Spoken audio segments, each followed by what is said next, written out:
Welcome to Don't Wait Till Pigs Fly with host Nancy Becker on Global Voice Radio. Nancy and her guests will share tips and recommendations on moving forward in your life and business now and not waiting till pigs fly. Here's your host, Nancy Becker.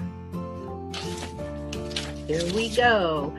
Hey everybody, welcome to Don't Wait Till Pigs Fly, a conversation with and for business owners who are seriously looking for strategies to increase revenues, add more clients, and fulfill their dreams of success.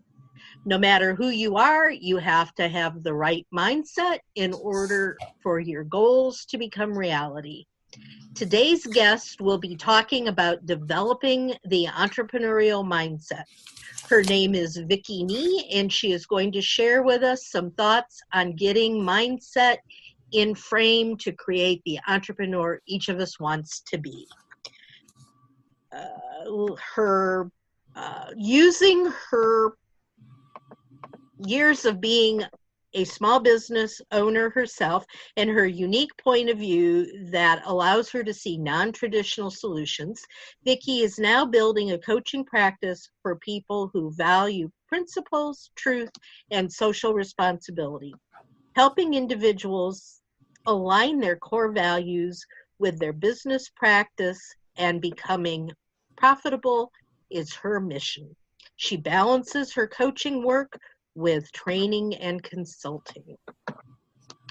Vicky is going to share with us some thoughts on getting that mindset in frame, and she wants each of us to know that since I've been working with her for over a year, how helpful her work has been for me and my business. I know that she can be for you as well. Welcome, Vicky. Thank you. I'm so excited to be here. I am too. Oh, it was lovely to see this podcast of yours launching, and I know it's going to be a great success because I know what you're all about, and there's no doubt that it's going to offer lots of good stuff for people. Well, thank you, and I'm really looking forward to talking with you today.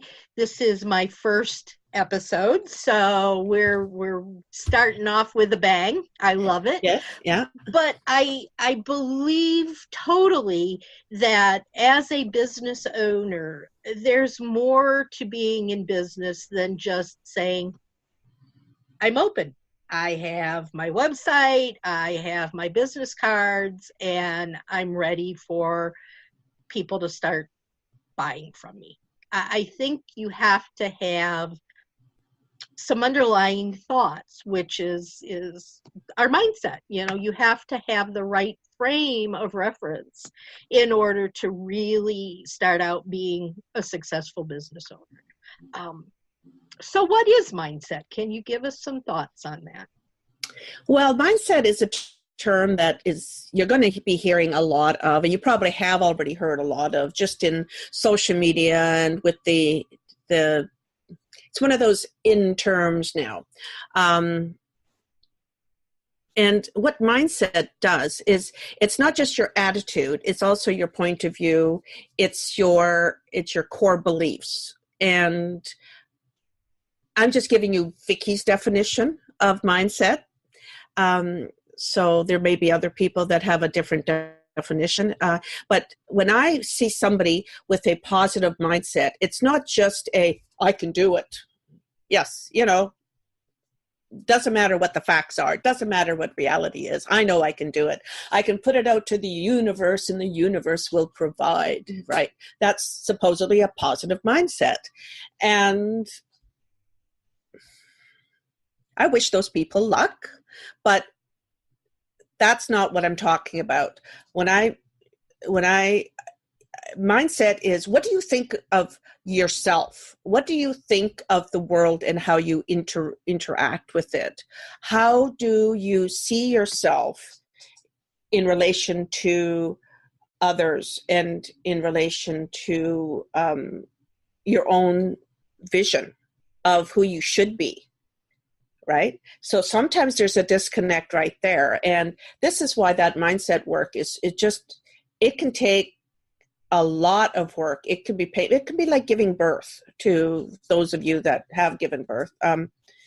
You can relate, because really what you're doing is you're stripping away those protective layers of public persona that you are revealing to yourself, right, for your own mindset. And you're saying, oh my gosh, that's who I really am. This is who Vicky is. Vicky is this person. And I always thought Vicky was that person. So now my mindset has shifted and I've got a different reality that I'm working with, you see. So it's really just, it's all around your self-image, your self feeling of self-worth, your feeling of your future self, your present self, and all of that good stuff. And that's without not really answering you. Yeah. That's not really an easy thing to do, is it? Do people fall into that naturally, or does it take some doing to get there? Well, I think you know the answer to that. It takes a lot of work, and it takes a I don't think anybody has really got a naturally aware mindset. You know, self-awareness is something that is something you have to work at. I mean, you can either have it to a certain degree, but then you can always develop it to a greater extent. And once you become aware of your, without being a braggart or beating yourself up, you need to be aware of your strengths, and you need to be aware of your weaknesses, and what are your triggers, and what are the reasons behind you responding in certain ways or feeling a certain way about yourself. And to get to that point, yeah, you need to work at it. It's just like anything worthwhile. It takes work. You know, I hear often people saying, as a business consultant, and I go in and I try to help people with their techniques and their strategies and figuring things out. I hear them saying, well, I can do it myself. I don't need your help. Again, often I'll hear that. I think there's something about people just having this ingrained feeling that we can do it all ourselves. What are your thoughts on that? Do you think that's possible? Well, some people can, because they just, maybe their business is not as complicated as, I mean, it's a small business. It's, it's a mom and pop. Their vision is maybe, that's what it is, right? So that's okay. So if people are really adamant about doing it all themselves, there's not much you can do about that, right? You have to let them go through the experience of doing it, and they'll either succeed or they'll fail, right? So if you rush that part of it and kind of try to give them advice and try to give them help before they're ready for it, they're either going to take that advice, they're going to implement it poorly, and then they're going to blame you for the bad results, right? Yeah. Like, oh, that Vicky didn't know what the hell she was talking about. But if you just let them, come back when they're ready, and when they have, I kind of equate it, an analogy would be like the people that clean their house before the housekeeper comes. That's me. I mean, and I know what you're saying, do it all yourself. It's like, well, no, as soon as I get over this block, as soon as I get over this challenge, as soon as I handle this big thing in my life, right, then I'll call you, and then we'll get our coaching started. It's like, okay, well, then you're at that point, is it really necessary? Exactly. Do you have any, as I know you've been doing this for a while, do you have any tips for someone who knows that they need something, but maybe aren't to the point where they're ready to hire a coach? What's something that Good someone question. could do for themselves? Yeah. Well, good question. Now, and the coaching thing is kind of, it's a real mystique too, because everybody's got their own definition and version of what coaching offers. Because let's face it, you can find lots of information on the internet now. So really, and I know that you've got a mastermind group where you offer amazing like strategies. There's worksheets. You really put a hands-on implementation of all of these important tools that small business owners need. And all of these tools are offered for free, right, on the internet. Mm-hmm. But there's that power to having an ally. There's that power to having somebody working alongside of you, right? That your mastermind members get ahead. I mean, they're really so much ahead of the game simply by that synergy and that power of working with you and also with each other.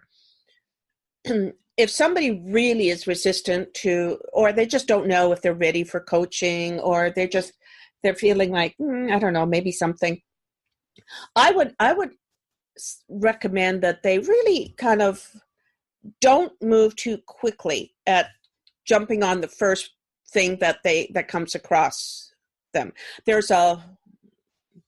The industry and the internet is filled with really, really, really good salespeople. Their job is to sell their packages, to sell their services, to sell their snake oil, basically, to whoever is listening and ready for it. The greater your pain, and there's a psychology behind the language of sales and the language of connecting with people that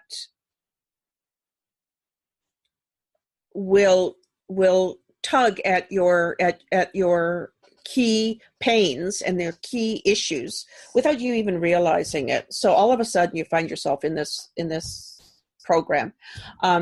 And that could be a good thing, or it might not be a good thing.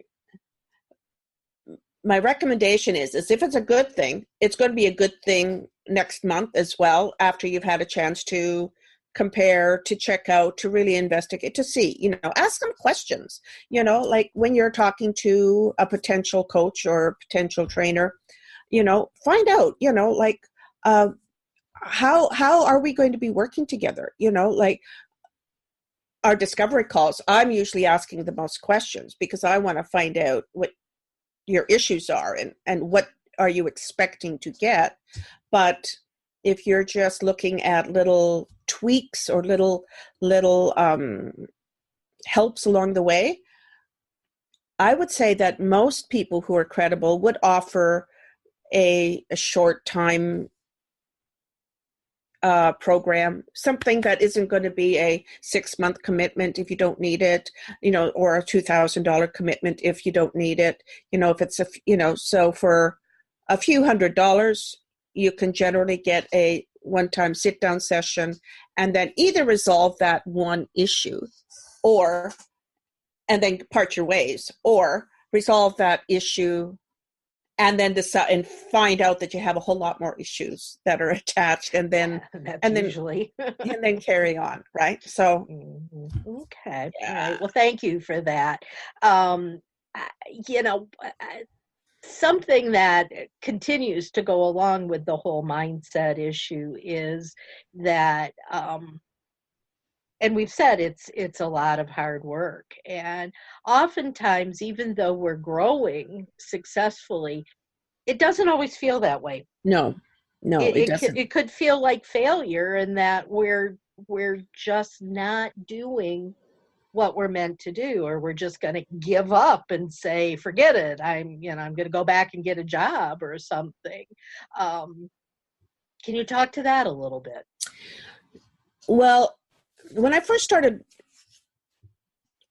doing this type of work, and I classified myself as a business coach, and it just, I found my own personality led me to working with the mindset and kind of digging deep like that. And I was alarmed when I did see that happening, when I saw that breakdown, and that, you know, almost the stripping away of the public persona, right? And the person facing their challenges, and you're always going to face your challenges, your demons, and your lack of success easier and faster than you're going to look at your potential and what you've accomplished in the past and the amazing things, that the resources that you have inside of you. And so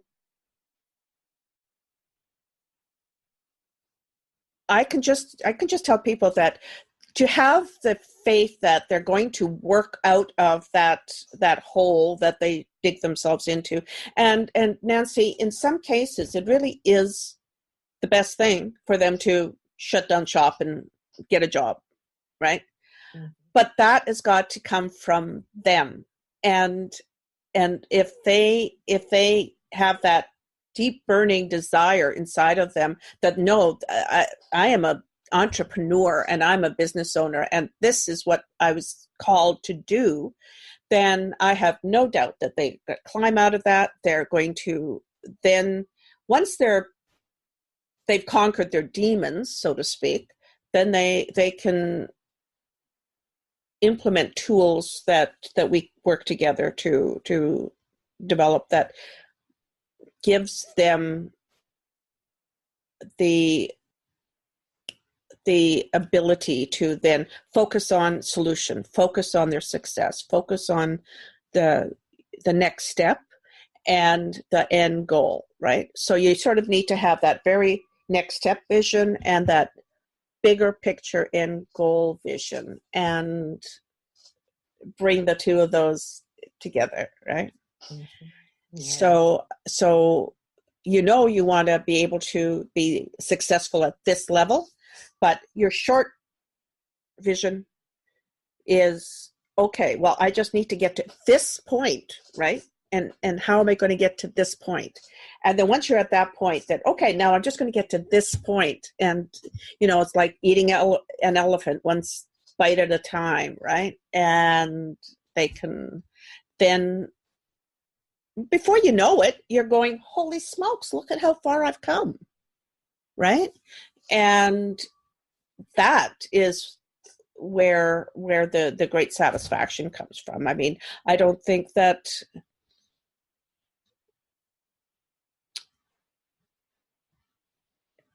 as a coach, I cannot take any sort of credit for either bringing people out of those hellholes or contributing to success or any of that, because it's always the person struggling through it and doing it that is making it happen.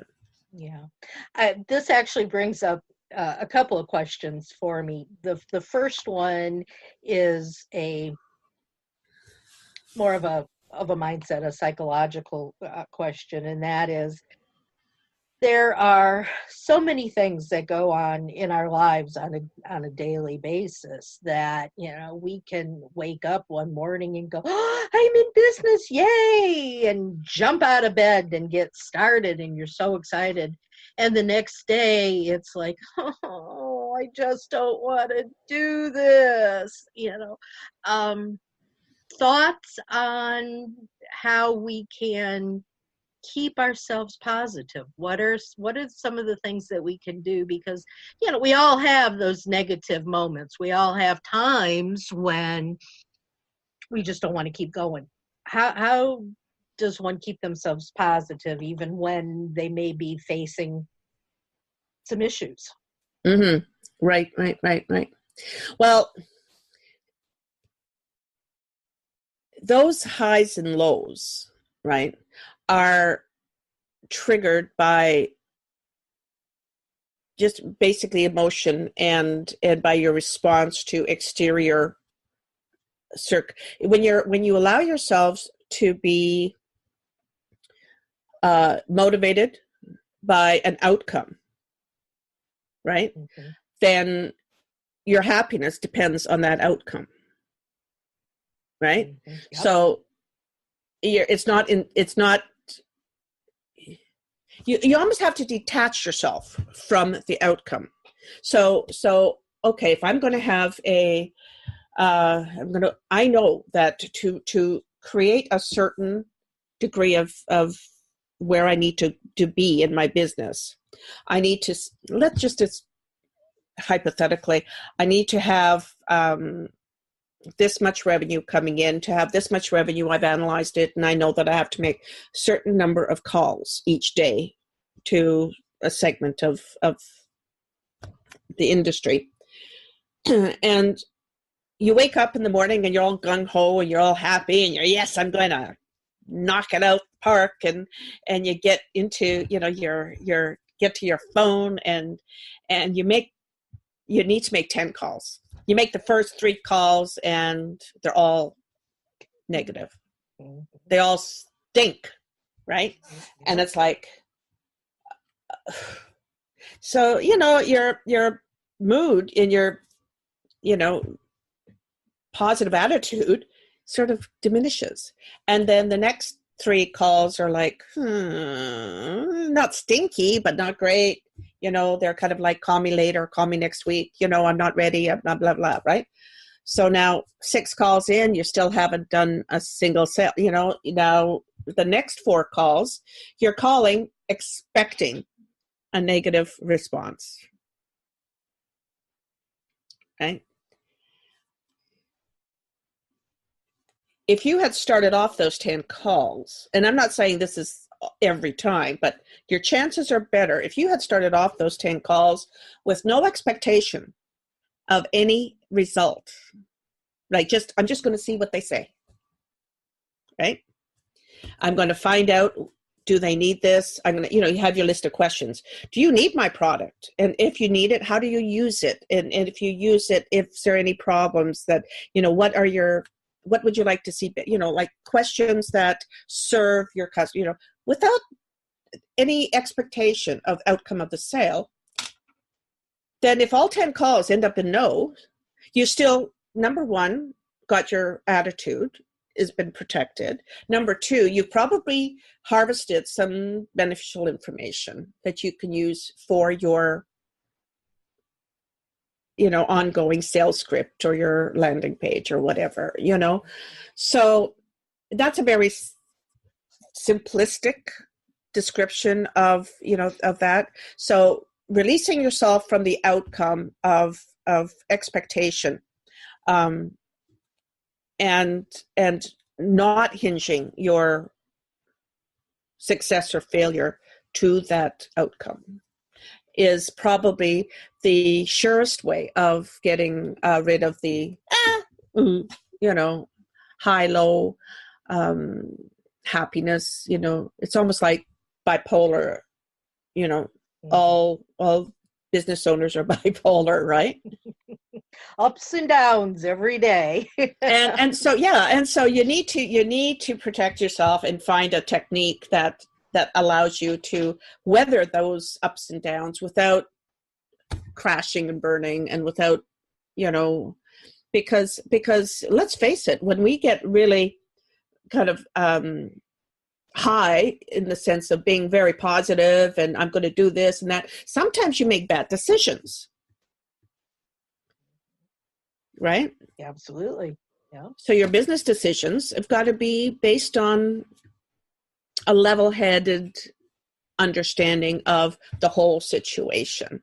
And you need to be able to, I don't want to, make people think that, everything's got to be, bad or down or whatever. But it's the detaching themselves from expectations and the end result, right? So that it allows you to explore and to truly assess the situation, so that if a path that you're going on is not leading you to where you really want to be, you don't have that pride of ownership to say, you know what, I'm just not going to do this, right?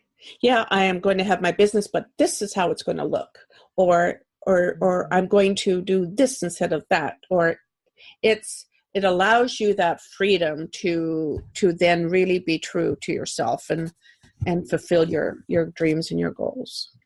Well, and I know for myself, at times when I've been making those 10 calls, or I've gone networking and I've talked to somebody, and they'll say, oh, sounds wonderful what you do. I really want to talk to you. Give me a call next week. And I come home and I'm going, oh, yay, I've got a new client, and then I Nothing. call. Yeah, I call and they're not returning my calls. And, 6 months later, I finally hear back from them saying, well, we decided to go in a different direction.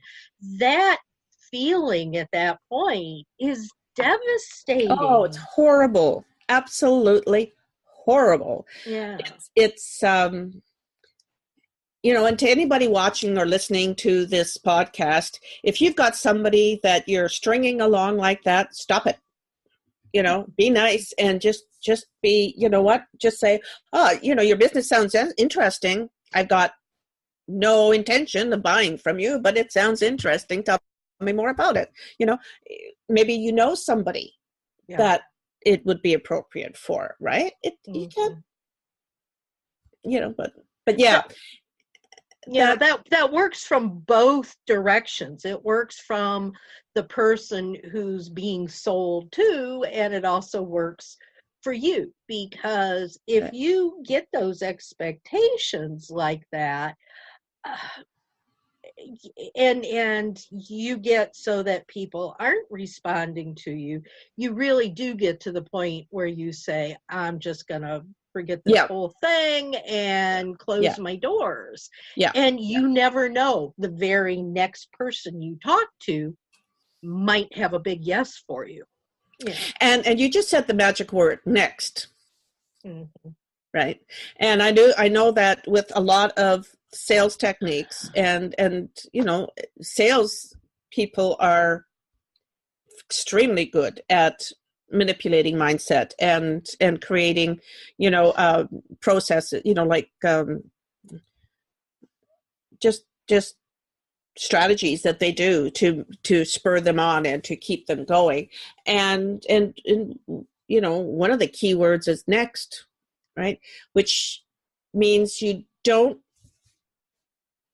identify a potential, somebody that may purchase from you and then just like, oh, okay, that's the one, right? They are going to be my next client. Doesn't mean that you ignore them or you walk away. It's a good idea to just nurture a relationship with them, like find out a little bit more about them. Let them find out a little bit more about you, right? It would be sort of like meeting somebody, going on a first date and saying, okay, so let's set a date for our wedding, right? Yeah. Because, and it's sort of going from this starting off relationship to this intense, highly committed relationship without really all the stuff in between. So without it, and the point is that you shouldn't feel bad about being able to ask people, do you need my service? Are you in a position to buy, right? Or do you know somebody? And then, excuse me. And if they say no, right? You need to give them that safe space that they can say no, first of all. Mm-hmm. And if they say, no, I'm not, then okay, cool, right? But then you don't just drop them like a hot potato and say, so long, bucko, I don't, if I can't, if there's truly a relationship there, then go ahead and continue nurturing it, because you don't know what the spinoff can be. Right. Maybe nothing, maybe something. Maybe you can be of help to them. Maybe they can be of help to you, right? Well, and I think that's a piece of the whole. If we take this concept of mindset and we expand it a little bit. I think that's also a part of the whole mindset, is to realize that even though a person might not be the right client or customer for you, there's a lot of other people out there that they know Exactly. that might be the person. So That's right. there's a couple of issues in here. The first one is, how do you actually become comfortable asking people, would you like what I have to offer? Well, I'm still working on that, actually. Right? It's hard, but Yeah, you it know, is. if you don't ever ask, you're darn lucky if someone hires you. You know, You know, one of the most frustrating things for me is when I see people that are in my connection, in my immediate circle of connections, and all of a sudden I see them having a working relationship, like a coaching relationship, and I never ever approach them, because it was like, now, you know, approaching your friends is kind of a weird thing for coaching. I mean, I think a lot of times it's more successful. It's more beneficial to both if it's not a close friendship. Like if it's somebody close to me, I would probably refer them to somebody else, right? Because you're carrying bias. I don't care how brilliant you are or how great you are or what a wonderful person you are. You're going to have a certain bias towards a person based on your old long time relationship. Or you're going to, or they're going to feel like there's that well, there's just a relationship, and relationships are always based on power of one person over another, right? When they're familial or when they're friendship based, right? So, and the nice thing about a coaching relationship is that the coach has got no power, right? The client's got all the power, and the coach is simply a tool, basically, to bring out that what that person wants to accomplish and get to. So, but it's how many times will people listen, on a consulting basis, right? To somebody that they know really well. It's like, yeah. Well, and I think when we're starting businesses, we think it's going to be so much easier for us in whatever the business is, whether it's coaching, whether it's selling, products, whatever. It's much easier, we think, for us to approach family and friends, to get someone to buy from. Well, in the 80s, I sold real estate. I got my real estate license in Alberta. And my first year, I did the booming business, and it was all through friends, right? And then after that, it would have just been, like referrals. But so with the physical product, sometimes it is not hard.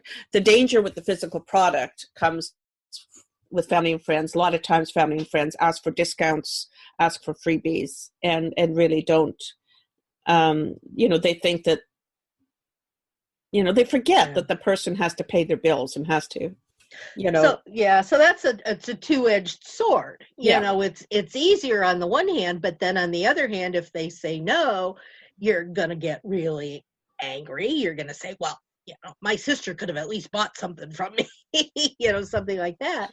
Absolutely. But I think that if we can just take a breath and say, I have started building a relationship with this person.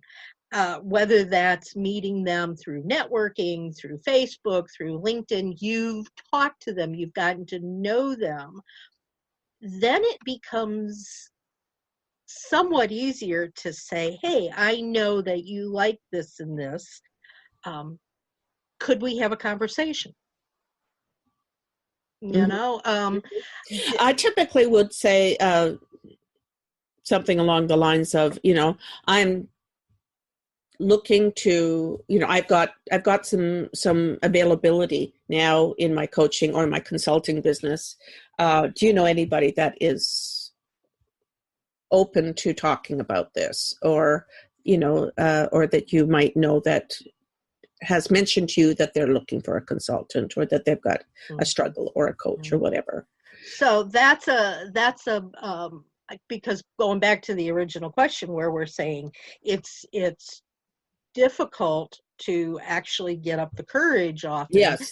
Yeah, it's a soft to ask way of someone. Yeah, that helps. But I do a lot of reading, and a lot of what I've been seeing lately is talking about, well, if you really want to go ahead and do cold calling, go for it, but that's really not the best way to create these business relationships. And I think that's possibly a mindset trigger, is that we think we got to do cold calls. We've got to pick up that phone and make 10 calls, and we're just going to get nothing but no's. And so we don't do it. Yeah, we equate the sales with the smarmy, used car salesman that will use as many tricks as he's got in his bag to sell you something that you don't want, just to get it off the lot. So that people are now becoming so educated. Like I said before, there's just all of the information of the world is on the internet, and it's there for free. So if somebody really wants to do it for free, but why would people want to?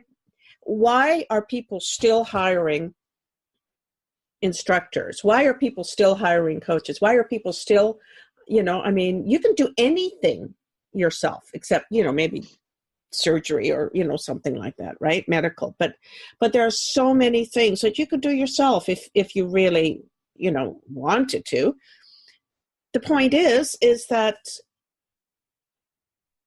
the experience of actually getting that support after you get the information. You get the information, and then what do you do with it?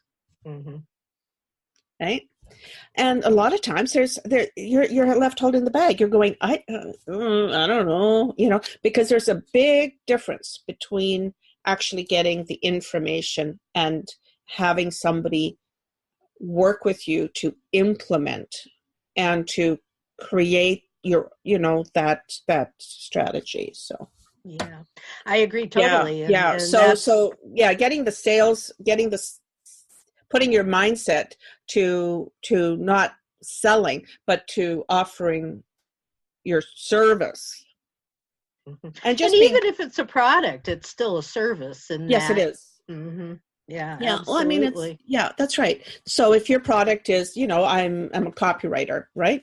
Well, who do you copyright for? And, I like to copyright for legal, technical manuals, right?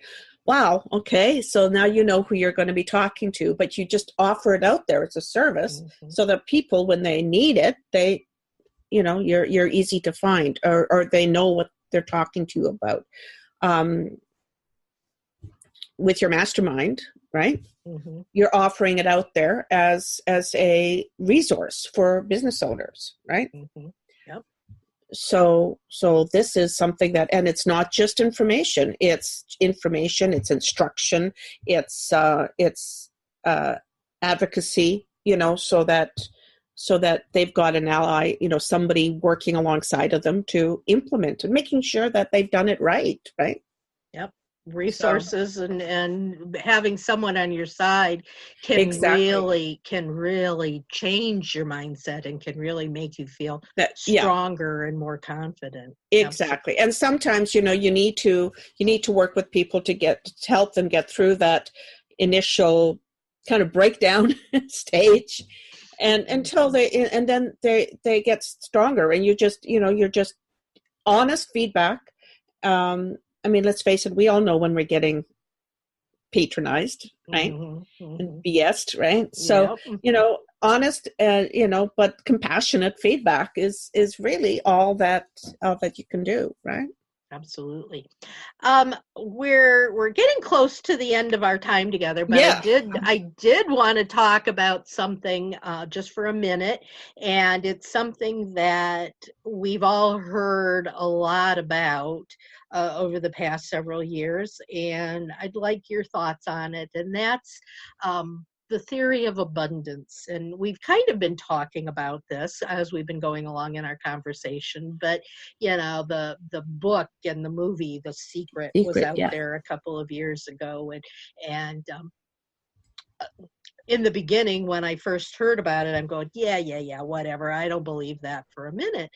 And as I've been going along, I'm going, there really is something to this. It's amazing. And we're talking about positivity and negativity.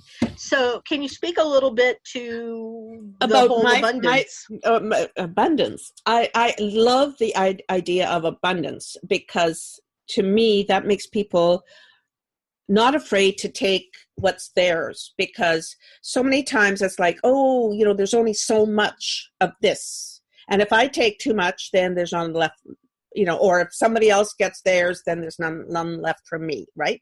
So right away, getting over that mindset of scarcity is important, right? So go ahead and take yours, because, I'm going to be able to get mine too, right? Mm-hmm. And being able to think of okay, so you're looking for a certain result, right? Even though you're disconnected from the outcome, you still are seeking a result, and you need to be clear on what that result is. So I don't really believe in the woo-woo, the universe is going to now magically use all its cosmic charms to deliver Nancy this specific result. But what I do think is really, really a part of this magic is that when you state your result, when you have a clear picture in your mind of what your result is, your brain starts working. Yeah. The back of your brain that just works on its own, just nothing to see here, folks. I'm just working. And it creates solutions for you to see the opportunities that you were kind of walking past blindly before, to see the path on how you're going to, because you go, well, yeah, Jesus, that's a big goal. How the heck am I going to do that? All of a sudden, you see a way of actually getting it happening. And it's not because the universe is doing this. It's your consciousness and your subconsciousness that is putting its power behind you and your creativity and your imagination, and showing, kind of drawing up all of those resources inside of you to show you how you can get what it is that you want, right? I just love the idea of abundance, although it's not just laying back and saying, oh, universe, feed me. Yeah, right? Yeah. You got to do the work. Absolutely. That's my statement. You gotta get out there and you gotta do it, or it's not gonna happen. That's right. So, that's right. But if you walk through life like we've been saying, I'm not going to get any responses, and if you're always negative about everything that you're thinking about, that's what you're going to get. Is you're going to get negative results. But if you can think in the positive, even though if I don't make these 10 phone calls today, I'm still going to grow my business. I've learned something along the way. That's right. That's positive, and you can, and you've got to be able to give yourself permission to be kind to yourself. So if you just cannot, if there's something else that you need to be doing, you need to be doing that, right? So have faith that you've got the resources to do what it is that that you need to get done, and be compassionate to yourself so that you're not beating yourself up if you trip up over one thing or two, even 2 or 3 or 4 things. You know what? If you become a screw up for the whole day, that's okay. Tomorrow's another day. Tomorrow's another day. Absolutely. And yes. And, so one of the things I'd like to recommend to the people listening is a book called Psycho-Cybernetics. And it's one of the very first self-help books, and it's written by a plastic surgeon called Maxwell Maltz. And when you're getting the book, it's still available on Amazon. When you're getting it, make sure you get the original one that he wrote, because it's been rewritten by a couple of other people, and it's his version that you really want to read, because that's right from his mouth. And he noticed interesting things that you will learn about the brain. And what's the name of that book again? It's called Psycho-Cybernetics. Psycho-Cybernetics, guys, look it up. I know she's told me about it, and it's a great book, so I definitely would agree with her recommendation on that. Yeah. Wow, Vicky, thank you so much. There's been so much information that's been very helpful, and really, I always enjoy talking to you. Well, thank you. I love talking to me too. I always learn a lot when I get to sit down and chat with you, and these have certainly been great words of wisdom today, and I do appreciate the time you've taken to be with us on here today. So thank you so much. I think that if you are not one of the people out there that truly wants to find a successful business, then you quit. But if you are, you need to first and foremost be aware of your own internal thoughts on running a business. You need to understand why it is you want to be in business and what you want from it. And I hope our conversation today has helped you, the listener, to figure that out. I think you've clarified that so much greater than I have. That's for sure. I mean, there you go. You see? I think there's just been some wonderful information passed today. And for more information on how to reach Vicky, and maybe decide you do want to work with her because she's got some great things to share, you can go to her website, which is www.vickyknee.com. Or are you now using the other one? No, vickyknee.com, VICKY, because some people like to use the I, but with a Y will get you there, vickyknee.com. And you don't even need the www. You can just type in vickyknee.com. It'll get you there. Or you can find me on LinkedIn.